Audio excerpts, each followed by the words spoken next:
ரோடா 94 லட்ச ரூபான்றாங்க. பாருங்க போட்டுட்டு போயிட்டே இருக்காங்க. இந்த ரோடு எப்படி வந்து சரியா இருக்கும்?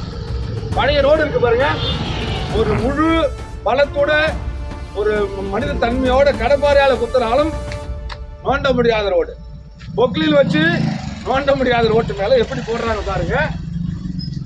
பாருங்க எடுக்கிறீங்களா சார்? இது எப்படி சார்?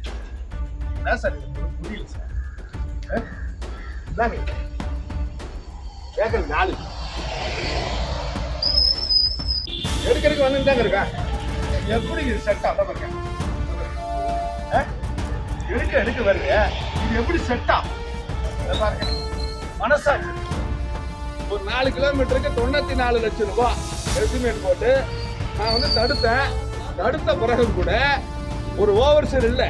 நெல்லிக்குப்பம் நகராட்சி ஆணையர் இல்லை, நெல்லிக்குப்பம் முனிசிபாலிட்டியினுடைய எம்இன்னு சொல்லுவாங்க இல்லையா, முனிசிபல் இன்ஜினியர் இல்லாம அந்த ரோட போடுறாங்க. இப்படி தான் நாங்க போடுவோம், உன்னால என்ன பண்ண முடியும்னு கேட்டாங்க. அதை விட்டு எட்ட வந்துட்டேன்.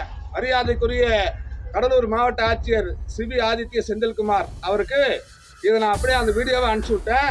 அதை ஒரு மனுவை அங்கீகாரமும் பண்ணிட்டாங்க. இது எந்த விதத்துல சரி? ஒரு மக்கள் பிரச்சனை கேட்கிறேன்.